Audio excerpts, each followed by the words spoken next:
Lewis have taken the lead with 1:06 left to play. To the end zone, touchdown. Hello, everybody, and welcome back to our podcast, Inside the Climb, brought to you by Aztec Link and the We Believe Network. As always, I'm Kylie Freeland. Alongside me, Jack Powers, Caleb Davis, and Sam Popper. Welcome back, you guys. Pleasure to be here. So excited to have you here. How has your week been? Good. Still trying to figure out this mic. Do you see that in like slowly? We'll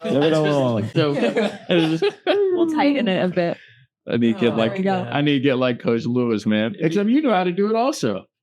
You guys are smart. You guys are smart people. I'm just figuring out pod life, man. These people are vets over. If you can't tell, we're knee deep into June, into OVs, exhausted. Yeah, losing it. No doubt. We both found a window of about 75 minutes where we each ran out of this office and got a haircut because we each needed a haircut pretty badly. Little chin up. Yeah, I saw Coach Lewis on my way out, and I said, Coach, I'm sure you could tell where I'm going. And he was like, I was like, yeah, Coach, you can say I need a haircut, you know. If he wouldn't know where you're going. You know, he didn't at first. I thought he was gonna be like, yeah, you need a haircut because that's what I would have said to me. Well, what's been going on over the last week since we last spoke?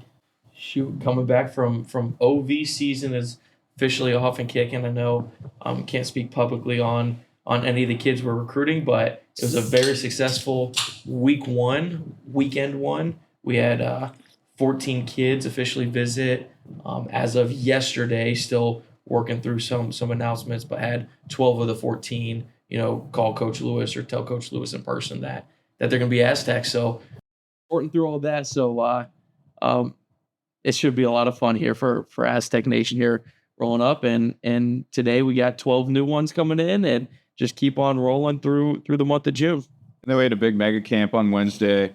That was really fun just to have a lot of kids come out here and compete, get some tutelage and teaching from our coaches and staff. Appreciate the help. We had a lot of guest coaches at other universities come on and help out and make this something really good. A lot of people had mentioned that, this was a camp that obviously had significantly more numbers than last year, a lot more traction, and trying to make it like the kind of premier mega camp in the West Coast, which it definitely can be. And the numbers from this past week would show it's a lot. Like, from our standpoint, the toughest part of managing these camps is, number one, you have like the operational stuff, right? Like making sure that like everything just goes smooth. People know where to be and what to do, campers and staff. And the other part is then how do you track the players and evaluate as best you can in a window where it's bam, bam, bam. But overall, felt like it went really well. Obviously, just like tired, but it went well. How young are the players in the camp typically? It's anywhere from 8th grade to rising seniors. Wow. Yeah, so you get the whole. You're down early. So that's a big part of it, though. Like from the organizational standpoint, is how can you kind of look at a kid and know like, oh, this kid's in this class. So like that was a big thing. So like the shirt color for us, that was kind of the MO. So if you had a red shirt, it meant you were a rising senior. If you had a black shirt, it meant you were a rising junior. And if you had a white shirt, meant you were a rising sophomore or younger. So it's like that way you kind of just like tell off the rip. It's one of the cool things too, because when you sort it like that, and again, everything's about operations. How do you make it easiest for the coaches and make sure the kids here get a good learning experience while they're on campus getting coaching? But you can kind of see it's like, okay, if a kid with the white shirt, one of the younger kids is clearly the best kid in the class, like, okay, maybe he didn't run the same testing numbers that some of the red shirt kids did, but he's clearly going to elevate over the next couple of years. You probably want to get in early on some of those kids. So I had a lot of kids, come in, earn their offers, and it'll be really, really exciting to build that relationship and track their development for years to come. That's so cool. Well, I can tell a lot better too. I can tell you two are a little exhausted from the last couple of weeks. Got Monster and coffee going. We're doubling up here. You cracked the Monster just now during the pod. No doubt. I should have cracked it before, but it was just time. So what are you guys looking forward to as this week's coming to a close? I think it's really getting these next 12 families on campus, crushes feeling them out, and really just, the way we recruit, the way Coach Lewis is top down, like we're a genuine bunch. We're truthful. We're honest. Like we lay everything out, and I think we do a really, really good job getting the right ones in the program. Like I don't think there's a single thing that as you go around San Diego State football on one of these official visit weekends where it doesn't stack up to anyone else in the country. And now it's just sorting through the ones that are driven, the ones that, we're going to look back 3 years from now and maximize everything they are on fields. And for those of people who are watching who might not know, where does kind of your role come into this during these OVs and being with these families? Like, what is kind of your job there together and separately? Absolutely. So we're, again, complete extensions of each other. Yeah. Like me and Sam will do one-off meetings on, we'll kind of sort through, you take these half, we take these half, maybe if there's one or two that timeline-wise makes sense to double up on and kind of share both our experiences. But then, again, you're just showcasing your program. And from our perspective, being yourself. Yeah. Like floating, being yourself, building relationships. Obviously, talk about what our philosophy is with paying our athletes, because that is part of it nowadays. And again, so much more of it than like none of this is, it's a negotiation, it's this or that. It's more so just sharing our philosophy, going through exactly what we believe in, and then showcasing the program. And again, I'll talk about it a million times. It all starts with the head man, the way Coach Lewis is, the way he's honest, genuine. You almost have to show them everything about your program, show them the reasons why you shouldn't choose San Diego State, and then because you're honest, because you're truthful, because you showcase every single thing about the program, the right ones end up saying yes. And we're blessed to have a lot of the right ones on campus weekend one. usually the OV weekends are with players that have already done the typical song and dance, right? Like they've come in, they've had a position meeting, they've done the tours, they've met us all in person before. So the fun part about this weekend or these weekends, is twofold. Number one, they get to see all the staff just kind of being ourselves all together. Like that as a recruit is the one time where you actually get to see all the staff together. Because let's say you come for a spring practice, or you come for a game, or you come for a visit in the winter, right? You're there and you're getting let wherever you are, right? You're getting led around by somebody. You go into meetings with different people. It's all kind of individual, and you may meet with a couple coaches at the same time. But like, let's say you're a running back on campus, you'll never get to see the linebacker coach interact with the D-line GA, or the DB analyst interact with the chief of staff, right? Like you never see that type of stuff. The OV is the one time where all the staff's together. So that's like a big part of how we try to showcase who we are, is as a staff, we try to be like just our genuine selves all together. Some of the fun part and some of the way that we sell ourselves, almost like unintentionally, is when the families are all together and they can just kind of see our staff interacting. Like that's a big point where you could see us just behind the curtain and kind of get a sense of this is the environment that like I'm going to be going into. Right. And that's where it's like totally different from any other visit. And so that's why we try to structure a lot of activities where we'll have a dinner that takes, maybe it's a 2.5 hour dinner. Like, on this past Friday, we went to a dinner and it was like, it's family style, right? So it's like everything from the menu would just kind of come and, like step by step. And it was a long dinner, but then the whole point is like, we're all spending time together. Right. And to Caleb's point, all you want to do is like showcase who you are and be yourself. Because again, now in this era of recruiting, it doesn't make sense to sign the players that wouldn't like being just a part of that. So if there's anything else besides just being yourself that you have to do to get the kid, then it's probably not smart to do that, because it's just not going to be fit. You're not going to get the best out of the player. The player's not going to get the best out of you. And it's good to just, kind of move on.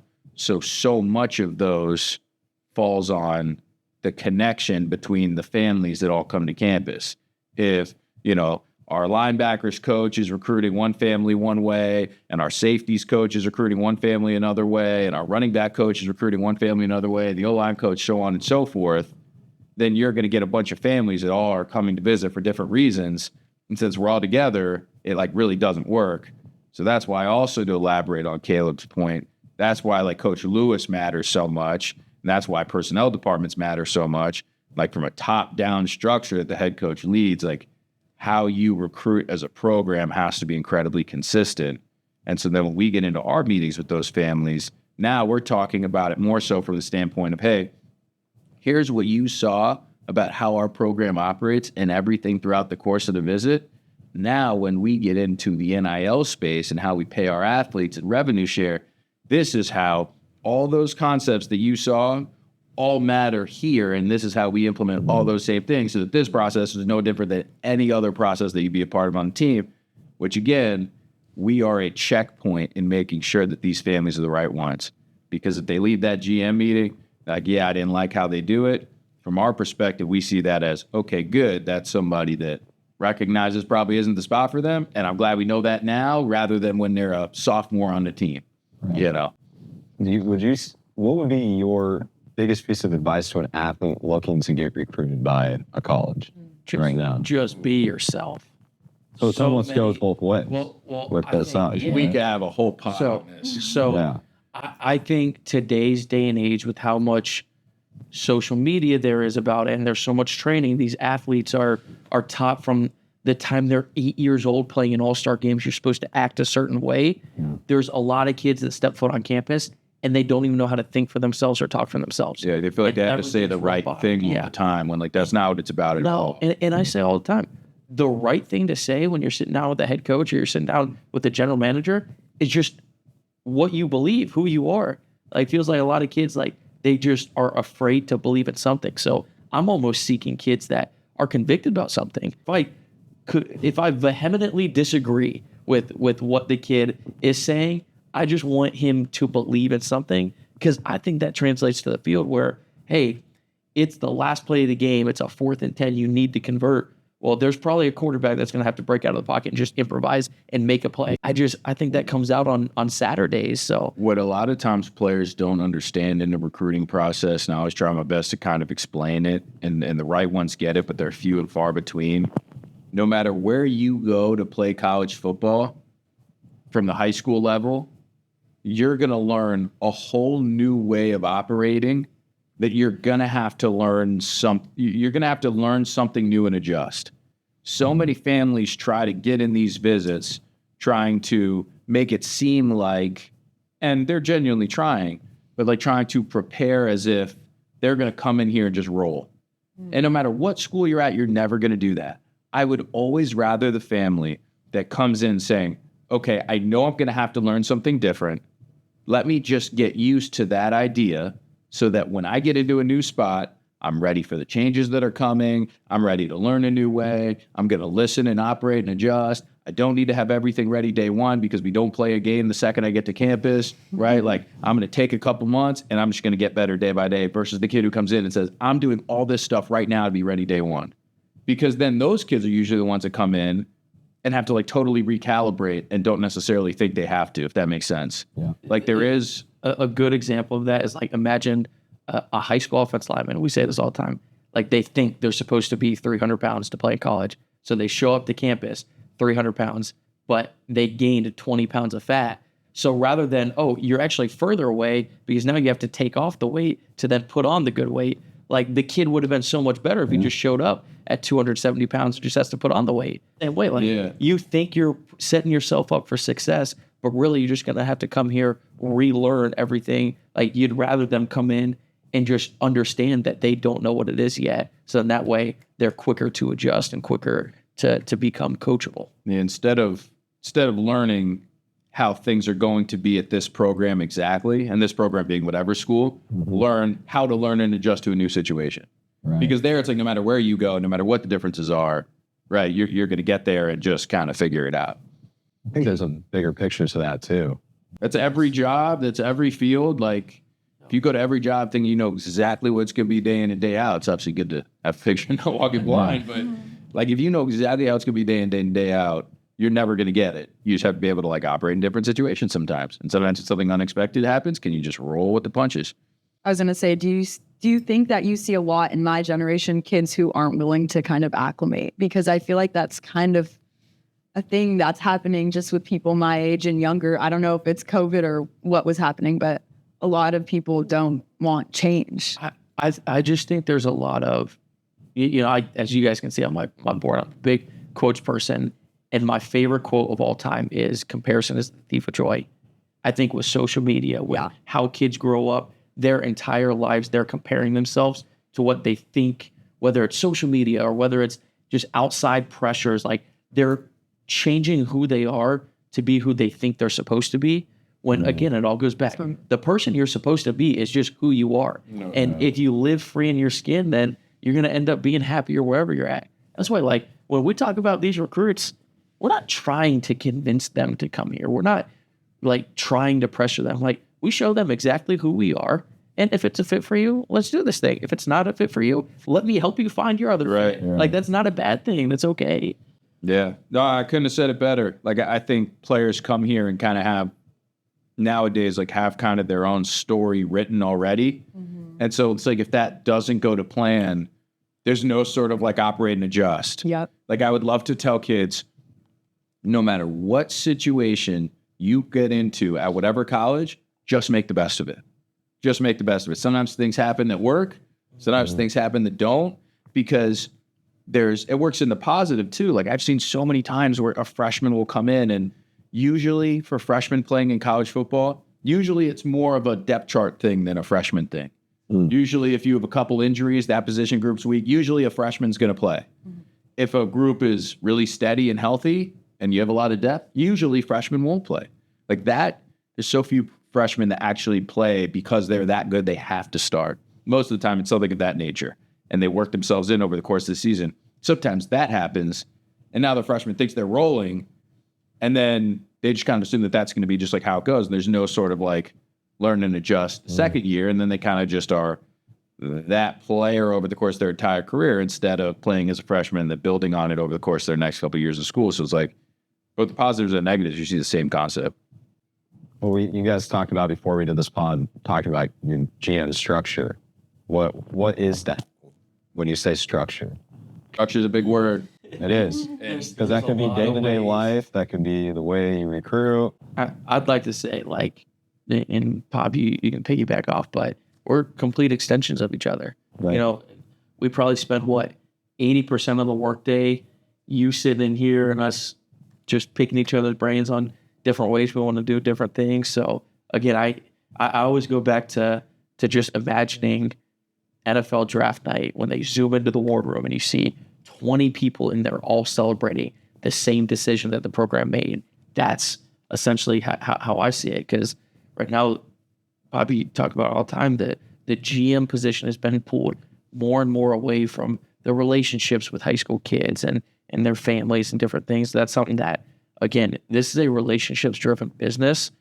The GM position, you can only be as successful as those relationships that you have. So rather than say, oh, there's this one person making all the decisions, then there's this one person falling in line, it would take me and it would take us away from what we really want to be, which is relationship people. Yeah, I mean, shoot, like we talked about it a little bit in the first episode, but in the way that college football has evolved and the GM position has like molded and folded and changed like over the course of time. I mean, that's the one part that is so inconsistent across college football programs is the structure of like not only that position, but like recruiting departments as a whole. You know, it's so funny. Like when we talk to people at other schools and stuff, like titles are borderline meaningless. Like not in the professional sense, but in the sense of like, how does that actually equate to like what you do? So like if somebody that I respect and trust in the industry asks me like, you know, what I do at San Diego State, I'm not going to say I'm like the associate GM. I'm going to talk about like our general manager structures. They can get a sense of my day to day because I know if I say associate GM, I might as well have said whatever title. Like they're not going to know exactly what my day to day is. And it's the same thing with other, you know, we talked like same thing with other positions. Like obviously there's not very many associate GMs, but like even if someone said assistant director of recruiting, there are some places where that means you are in the relationship business with high school players. There is some schools where that means you are the scouting person in charge of one side of the ball. There's some where there's just like 4 assistant directors of recruiting, and each of them will take 2 positions where they do both of those things. There's some assistant directors of recruiting. They're really assistant directors of on-campus recruiting, right? Like planning and creating the itineraries for all the on-campus visits. So it's like you can get everything. And I say all that to say like that's where like I'm excited about kind of how we're doing this. I'm excited to kind of dive more into like the GM position and like recruiting departments and kind of how they work and how they're structured. That's why I say structure is a big word. But I think there is such a white space in this industry for a team to eventually kind of like figure out the most optimal way of building a college football recruiting department for the school that you're at, 'cause it's not the same everywhere. That's like a massive thing that, again, like we're just trying to find the best way to do it, because I don't think anybody really has yet. Now, Pop, how have you seen that change over the years? Because, I mean, correct me if I'm wrong, but you were working with the first ever GM at college Yeah, football. first ever GM, Matt Dudek at Arizona. He had that title at Arizona, and then came over to work at Michigan when I was a student. I love the guy. He works at Teamworks now. Great dude, and it's crazy because, like, you know, he obviously like started that title, right? He'd be the first to tell you that he obviously wasn't doing anything close to like what GMs are doing now. Like, it just doesn't work like that. But you know, that's what kind of like started this domino effect. And then he was kind of just him for like 3 or 4 years, and then you didn't really see another GM until like 2000, I don't know, maybe 21, and then it kind of just exploded from there. What do you think the one thing that San Diego State's GM does that kind of sticks out from all these other schools? Like, what is something that makes you unique? In terms of like kind of who we are, or like how we're kind of doing it? Both, I guess, but I just think maybe something that the public doesn't know, that just kind of how you run the program. How is this San Diego State compared to X, Y, and Z schools? Yeah, like, I mean, I think that number one, our structure is different. Like the aspect of 2 people doing this job together, like, I don't think that's happening everywhere. No. Now, some general managers, you know, have somebody that will help them in one aspect. Let's say that's salary cap. Let's say that's contract language, collective operation and fundraising, high school recruiting process. But I don't know if there's any pair of general managers that are doing it the way we're doing it, where it's both of us kind of handling every aspect. And I do think that there are, eventually, as we continue to progress, we'll again try to just make the system better as we go. We're trying something new, so obviously that's going to come with, so we talked about, right, like challenges that we have to adjust and overcome, and ways to learn and get better. But I do think there's going to be eyes on this type of system, because if that works, I think you'll see it kind of move on at other places, because we are, I think, attacking like a huge issue into space. And I think like what makes us different compared to the majority of college football right now is just the low ego of Yeah, you have to be. Because again, like, there's so many GM, like, to be in this position, you have to be uber driven to be successful. So because of it, you get a lot of people in this space who, again, right, wrong, or different, I don't say this as a bad thing, but are ego-driven individuals that like to see their name and things, and like to do this and that. And I think that's the cool thing about me, Popper, and even our director of player personnel, Sean Dillon, where, to be honest, again, I'm not speaking for anyone, but I can guarantee you there ain't one of us 3 that cares about being named in an article or being named in this or that. We just want to win. Yeah. And that, believe it or not, is more rare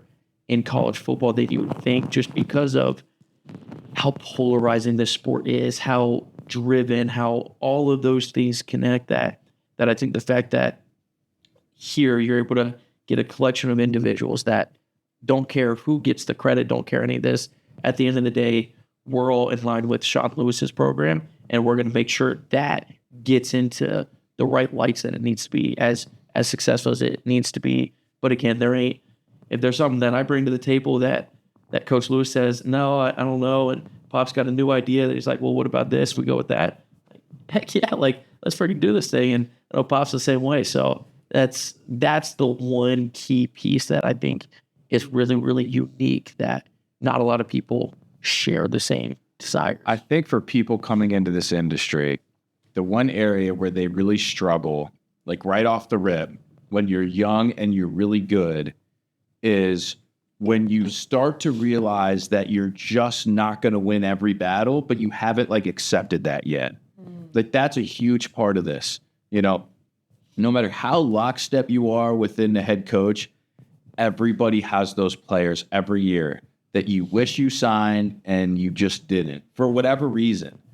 But I think that, like, that's why I try to be, over the course of my career, so process oriented, because I realized early on that you're not going to win every battle. And I know over the course of my career, like, I'm never going to be that person that, and some GMs do so much of a better job of this than I do. Like, I feel like I'm almost like envious of how well they do it, but they like come in and they're like, yo, I want this guy, and they end up like winning that battle. Like I've never really been that guy, and maybe I'll develop a little bit more of that over my career. But the way I try to offset that is to be super process oriented and think about it more from the aspect we kind of talked about in the first episode, like kind of being the point guard. But can you create a process that funnels the right decisions so that now like you're not going to get every one, but you're a lot more likely to get the ones that make sense, and you're playing a lot more of a role where you don't have to like consistently go to battle. Like maybe I haven't been at the point in my career yet where like I'm at that place with a head coach where I can go in and be like, yo, this guy.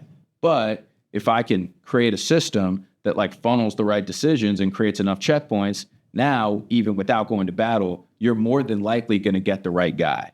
Well, and that's so key too, because the system and the process of selecting the right kids, it doesn't matter who the best evaluator in the country is and who the worst evaluator in the country is. If I guarantee if you went up and said, this is my guy, this is my guy, this is my guy, they're going to be within 10% of hit rate. Like it ain't going to be that different. So rather than saying, hey, I'm adamant about this guy, he's for us, he's this, then you start to get emotional, then you start to get different things. Like, no, like realistically, number 1, number 2, number 3, and number 4 on your board have pretty similar hit rates. So the process and the system of making sure that board is filled out with the right ones of us that are wired the right way, that are talented enough to have all these traits, like that's the bigger piece that we're trying to solve. Because again, as many of those kids that I've hand up and like, man, this is the guy, he had a great senior year, I can't believe we didn't sign him at Notre Dame. Not every kid ends up working out. No doubt. There's a couple of those where, you're like, you really wanted that guy, and then you're trying to look, see where he's at in a couple of years. Like, and now you sit here, now that we are, in the driver's seat to where, okay, I'm sure if we were really convicted and our kids, we could go up to Coach Lewis like, man, we have to take this kid. We've had some of those conversations already. But it's not like, hey, realistically, am I 100% going to be right on that? Heck no. And I guess it's just like I don't want to be like reliant on going to battle all the time. Yes, because you're not going to win every battle. You're not going to win every battle, and everybody's got to feel like they're a part of this operation. Like recruiting is a team game; it's not an individual game. You're not playing one-on-one.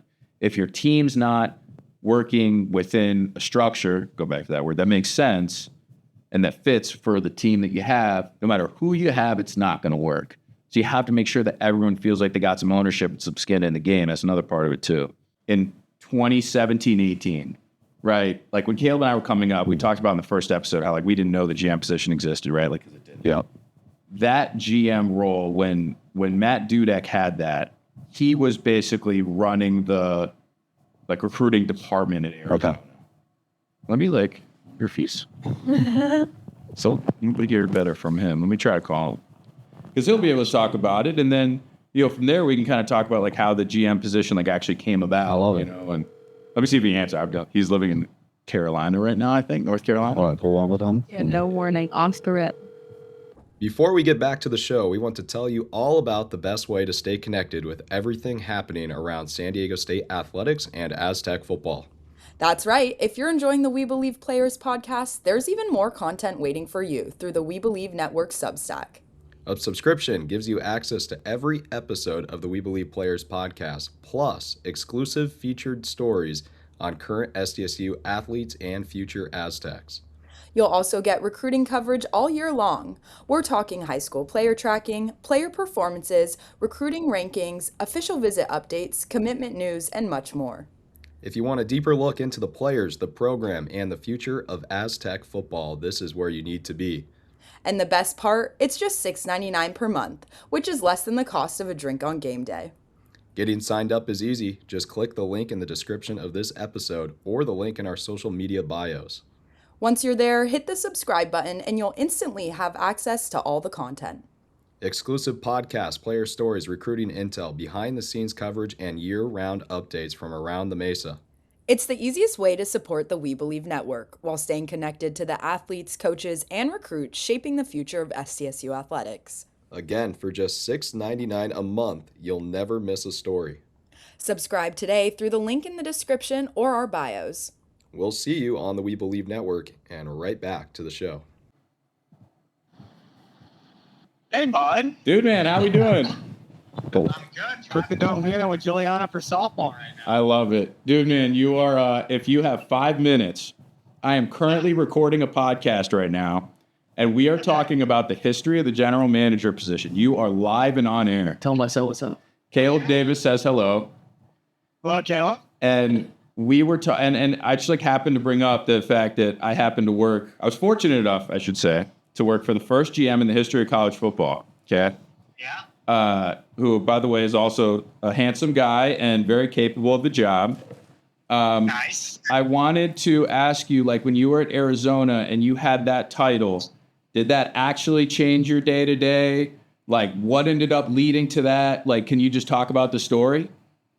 Yeah, sure. No, it was, I remember sitting, it all stemmed from a staff meeting. And it was right after our Fiesta Bowl season. And we were in a staff meeting, titles were changing. Coach Rodriguez said people are getting raises, so on and so forth. And I don't remember what my title was then. I think it was DPP. And he kind of like half joked, he said, hey, you're going to be you're going to be the associate head coach, or you're going to be the chief of staff now, or whatever. And he looked at me and I was like, I'll just be the general manager. And he goes, you're the general manager. Well, I'm the owner. So and the entire office laughed, or the entire staff room laughed. And then, it wasn't 2 weeks later that my title changed on the website, and I was the general manager. And I would say, did my role change? I can't say that it changed all that much, because back then, which seems silly to say back then, but it is back then. There were bigger offices, but there weren't the mega offices that exist now. With really specialized positions. I think Alabama was certainly getting into that at that point. But I would say, I became more responsible for the evaluation process, having a little more say in the evaluation process. Not that I didn't before, but it was a part of the process now. I would also say that amongst in the department as well, when I was dealing with the athletic director, Greg Byrne, who's now at Alabama, when I was dealing with people on campus, the magnitude of the job really changed. This isn't the recruiting guy asking, this is the guy that's in charge of acquiring players asking. So I would say that kind of changed. See, that's so funny, because that's what we were actually just going to talk about, because we think of it basically as obviously it was you, and then it basically wasn't anybody until 4 or 5 years later, but then it started to become a title everywhere. And when did it actually grow to that point? But it's interesting you say that, because it's almost like just the name of that title, general manager, almost gave you that, I don't know, just that kind of authority or aura of I'm in charge of the roster now. I'm not just the DBP. Yeah, I really feel that way. Would it have been that way everywhere? I don't know. I think it depended on the head coach, the athletic director, the position that we were in, the season that we just had, all of those things. I think Austin Thomas, he jumped on it maybe 2 weeks later, and he was the first one in the SEC. But then after that, it was, there was a massive gap, So it just, people were going towards the associate or assistant athletic director title, right, as opposed to the general manager title. And then the next wave with transfer portal and NIL, that's kind of what brought general manager back away from the associate athletic director. Gotcha. And then it just became a rat race where everybody needed one, basically. Yes. Gotcha. Dude, man, that is awesome. Thank you so much for this. My pleasure. I was honored to be on the Pop and Davis, or the Davis and Pop. Yeah, maybe we could change the name. I appreciate you, Matt. You're the man. All my pleasure, and you guys are crushing, man. I am so excited to see what the Aztecs do this season. Can't say I've been an Aztec fan up until this point, but you can count me in the tribe now. Oh, I love that. All right, dude, man, I love you. Enjoy the drive. Love you too, buddy. Talk to you soon. See ya. That's awesome. There's some perspective on that and how the first GM came up. Yeah, That's that was a great history lesson. I Right love there. that guy. I think that's so crazy just to think like that you worked with him. Like, He was a great mentor for me in all aspects. And then it was awesome because then when I got back to Michigan in 23 and we were able to have like our, analyst program, and, I was able to kind of just be able to hire a bunch of people, and awesome experience for me. I would always have whatever one of our analysts would come down for the recruiting symposium in Nashville.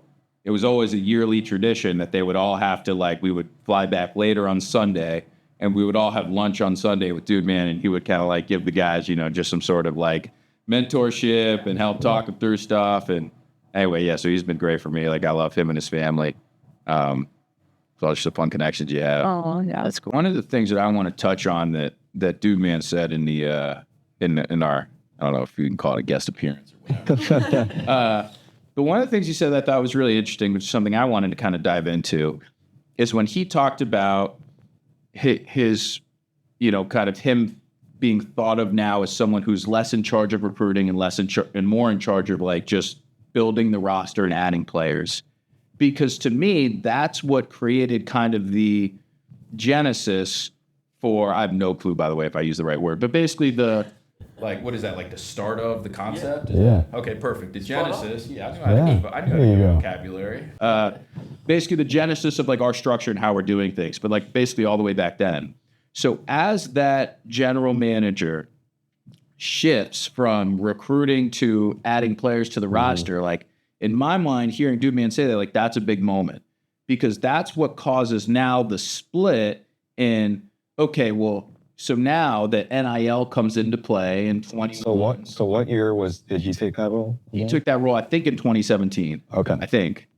Maybe it's 2016. I'm not sure. Either way, around Somewhere there. around there. So 10 years ago. So then I guess it's him and Austin Thomas. And then as Dude Man said, there's really nothing until like 21, which maybe is when, which obviously coincides with when NIL started. Yeah.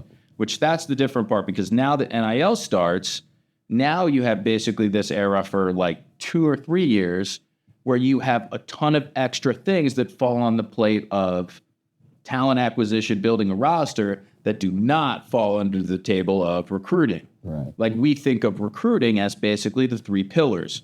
First pillar is ID, eval, and organization.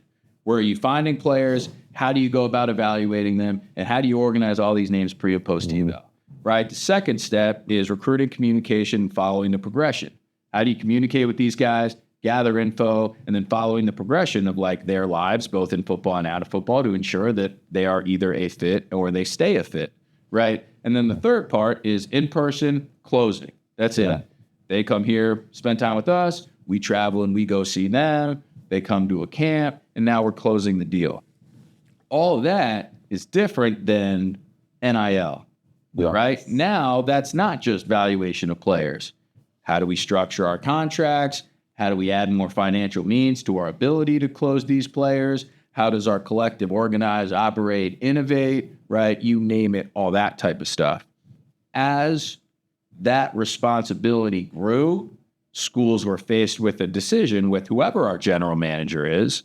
Whereas now, does that stuff fall on the general manager's plate? And then if so, does that general manager continue to do step 1 through 3?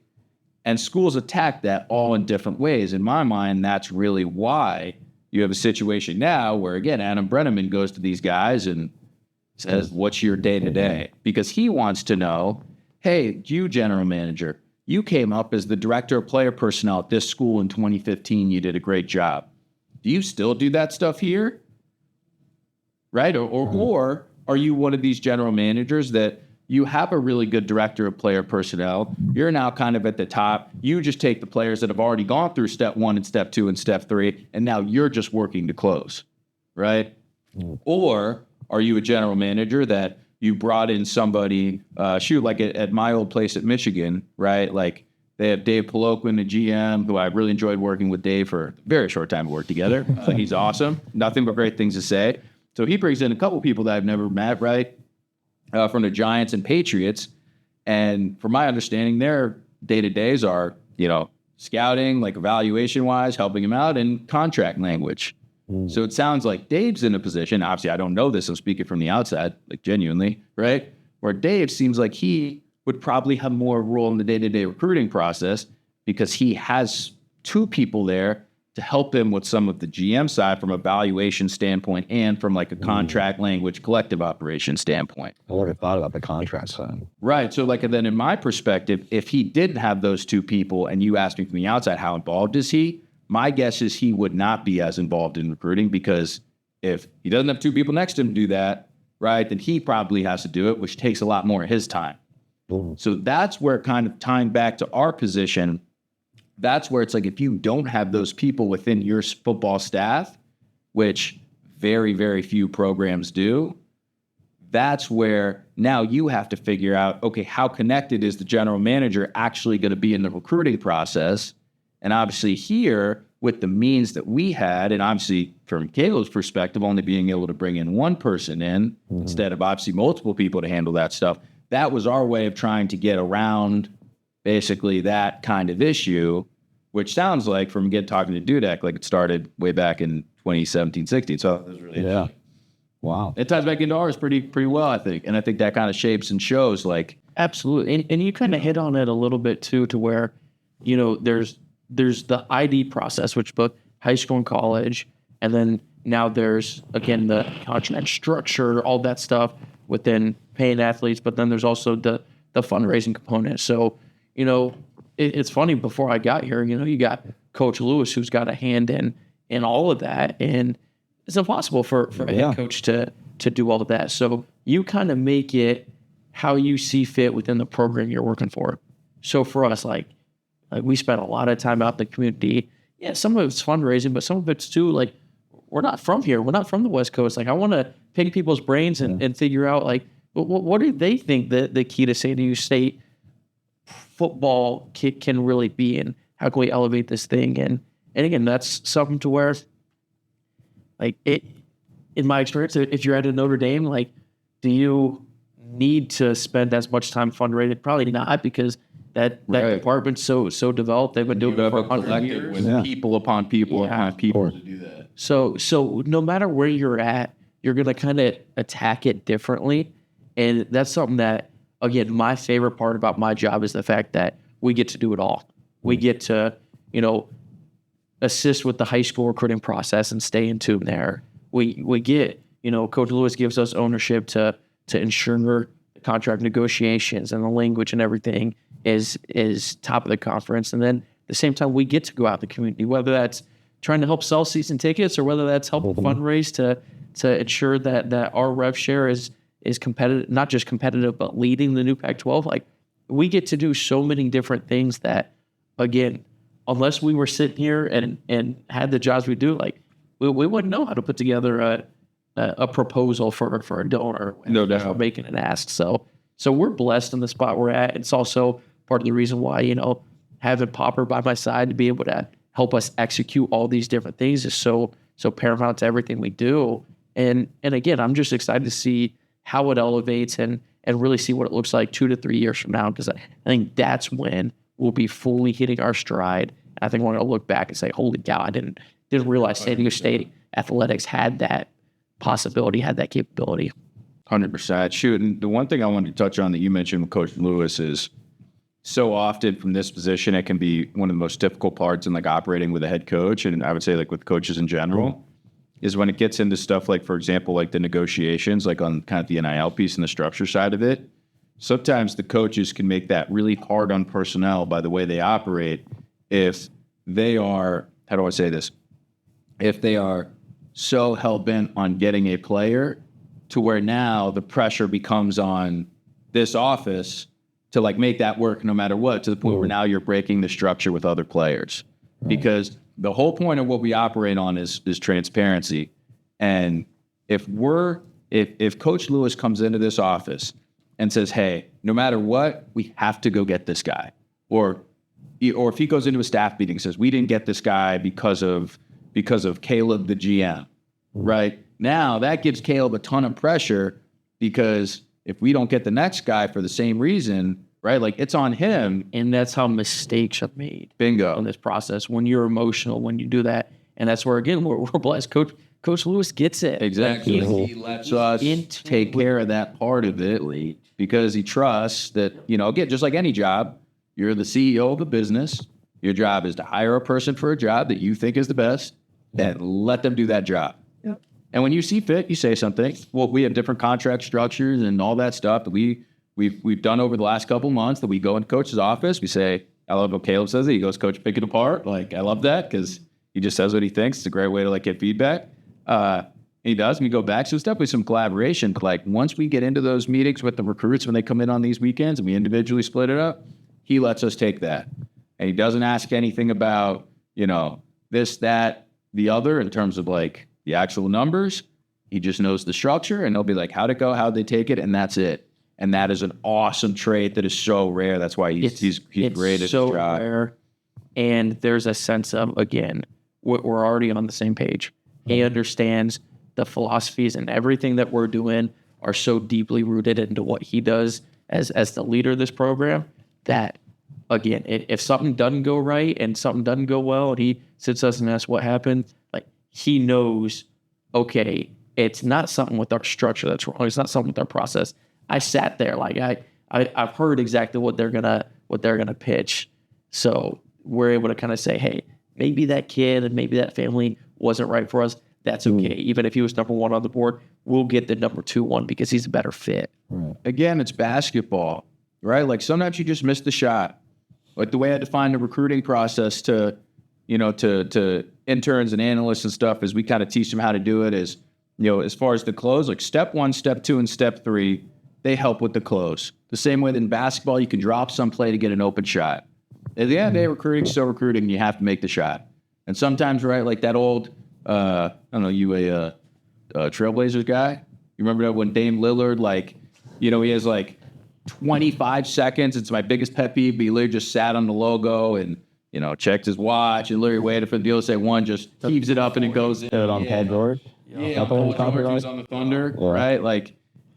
You can either do that or you can draw some beautiful back screen and roll. I don't know basketball that much. Try your best to make the shot, but if you don't make the shot, that's it. A good process can help that shot be easier, but at the end of the day, you still have to make it. And that's kind of the whole point. If you just trust the process, you're more than likely to, you just make as many shots as you can, but ideally you're setting yourself up to make as many as possible. That's the whole kind of game. Wow. I feel like I learned a lot. I know. I feel like I'm ready to be a GM and conquer the world. Oh, yeah. The other thing I want to touch on about our structure and why I think it's innovative and different, why I think it'll catch on in some aspects, is the biggest problem that as Caleb and I talked about this job, and we basically kind of just, and Caleb, you could touch on it too, he reached out to me, full transparency. We kind of just talked about this over the course of maybe 8 to 10 days. Mm-hmm. Talked about how this would work, kind of put it together to where we were both oh, cool, let's do this. This is dope. Yeah. In terms of the role, the structure, and how we're going to do it. The thing that we both touched on in those conversations, and that was kind of the first part in talking to Caleb where I knew oh, we might actually be onto something, is the biggest problem the schools are facing, I think, in this general manager world as the job continues to expand, regardless of whatever school you're at and how many resources you have, is how does the general manager, again, get connected to step 1, step 2, step 3, right? So again, connecting that shot itself from the play that gets that shot open. Mm-hmm. How does that connection happen? Because it's so many schools where they'll struggle. If the general manager isn't as involved in that aspect, you feel like as a recruiting department, because we've both been in all those positions, let's say you're the assistant director of recruiting working on ID, eval, and then all the communication on campus stuff for offense like I was at Oregon. Cool. You're in that position. A player goes through step 1, step 2, step 3. You've been spending a lot of time recruiting the kid. You feel like in terms of personnel, I know this kid better than anybody because I work in the ID process. I work in the eval process. I'm the one that started communication. I'm the one that hosted the kid when they were on campus, the whole 9. Then they kind of now all of a sudden get to the GM. And now okay, how does that valuation process match with everything we just did to get him up to that point? Is it kind of just oh, does the GM watch him and if he likes him, then that's it? Does the GM have all the information that we've acquired throughout the course of the recruiting process to create that decision, right? Is it just kind of they go to the position coach and the coach's input? Does that valuation have anything to do with other players that you may have missed on earlier in the process, right? Like there's so many questions. And as the GM role is expanded, when we talk about getting away from high school recruiting, not only in terms of like actually the process itself, but the decision-making, like that's a big part of it. And I'm telling you, no matter what the school is, every school struggles with that because the GM's away from it. How do you tie the GM back into it, but in a way where that is, again, not the GM's job anymore? How do you fix that balance, right? Like this is our way of kind of fixing that balance.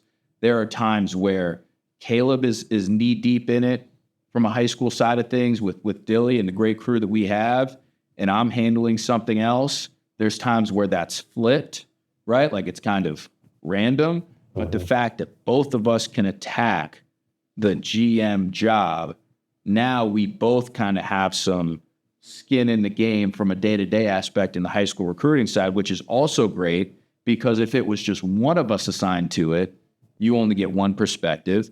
And now there's certain things where we'll come back in here and kind of get both. And so when we're meeting with these families, we talk all the time about this is how we're recruiting you. And kind of same concept I talked about at the beginning of the pod, which seems like it was 4 hours ago. This is how that is now all being shown to you from our process. This is how it all ties in. And so the same way that we ID, eval, organization, pre and post eval, the same way we communicate, gather information, follow the progression, the same way we run a visit to like show you transparently who we are and see if you're a fit. All of those processes and values are all implemented in how this offer we are giving you. That's all how we gave you this. That's how we came to this. Does that make sense? Some teams are heavy in the data and things like that, and we certainly are too. We're doing some stuff analytically, but we're more knee deep in this process brought this to you. That's kind of the point. And we go to the recruiting symposiums every year, and there's always some session on tying the evaluation process to the valuation process, right? How do you tie everything you do from step 1 to 3 to how you actually value players? That's kind of our way of doing it, because if we're both in that, now we can tie it into how we value our players and structure our NIL deals. So that's another side of this that I kind of just think that we're, again, just trying to do differently and like see a hole in it and just like try your best to fix it. Well, we don't want to take us too much of your guys' time. Yeah, so absolutely. But I appreciate you guys. I mean, this is every week. This is a blast. I love getting to share our stories, share our philosophies, and again, just help get as much info out there to Aztec Nation, because this fall it's going to be a special one. So yeah, we need everyone's support. That'll do it for our third episode of Inside the Climb. We'll see you guys on the next one.